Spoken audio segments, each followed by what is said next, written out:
আল্লাহ যেটা অনুমোদন করেছে, নির্বাচন হলে বিএনপি ক্ষমতায় আসবে। এইবার শুধু আসবে না, আগামী 12 কি করবো, সহ্য না করতে পারলেন? খালি এতটুকু বলতে পারি, যদি আপনার নামে বদনামি না থাকে, চোরটা না হয়, বদমাশ না হয়, ধর্ষণকারী না হয়, লুটেরা না হয়, আর ইসলামের সম্বন্ধে অপব্যাখ্যা যদি না দিয়ে থাকে, তাহলে আপনার জন্য বিএনপির দরজা খোলা। বাইরে আশেপাশে ঘোরাঘুরি করে কি লাভ? বিএনপি ছাড়া বিকল্প দল নাই ছিল। এই বছরে নির্বাচন হবে, এই বছরে আপনার ক্ষমতা আসবে, এই বছরে ধানের শীষ জয়লাভ ইনশাআল্লাহ। ইনশাআল্লাহ ইনশাআল্লাহ কোনো সমস্যা পড়ে থাকবে না। ওইসব ছেলে পেলে বলছে তারা খুব জনপ্রিয়, ভালো বাবা, ইলেকশনে আসো, তোমাদের নামে যেসব কথাবার্তা আছে, আমরা তো ছাত্র ছিলাম, তোমরাই যে একমাত্র গণপ্রত্যান করছে এমন না তো, আমরা তো 90 গণপ্রত্যান করছি না? কানে যে নানা কথা আসে। বিএনপি ক্ষমতায় গেলে আওয়ামী পরিবার, আওয়ামী লীগ সরকার, এমপি, মন্ত্রী, সেখান থেকে শুরু হবে তদন্ত। যেদিন ক্ষমতা নেবে তার দিন পর্যন্ত তদন্ত হবে। এর ভিতরে বুড়া থাকবে, কাচ্চা বাচ্চা থাকবে।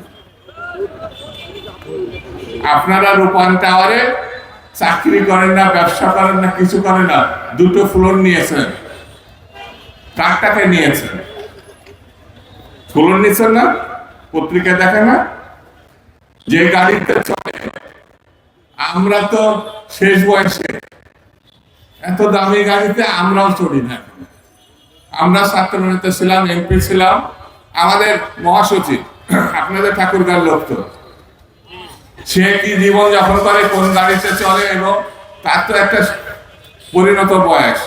দেখবেন যে কালকে যে রাজনীতিতে আসে, কালকে বলছে এই কারণে এতই ছোট, তারা যে গাড়িতে চলছে,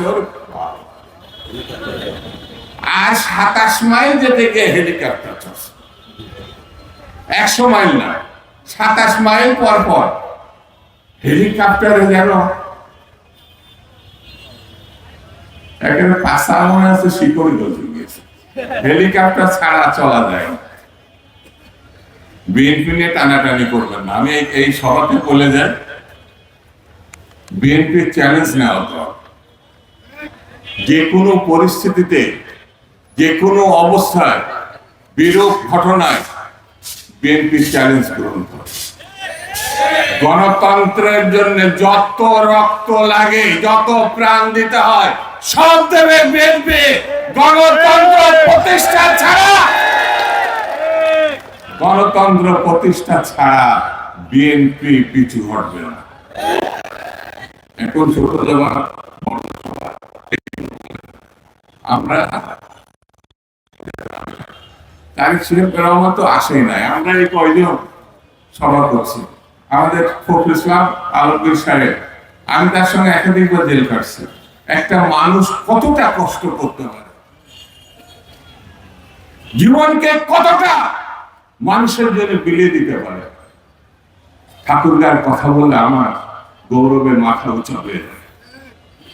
তিনি প্রমাণ করেছেন। যে দলের নেতা তারেক রহমান আর মির্জা ফখরুল ইসলাম আলমগীর আর বেগম জিয়া, সেই দলকে কিভাবে রুখবে,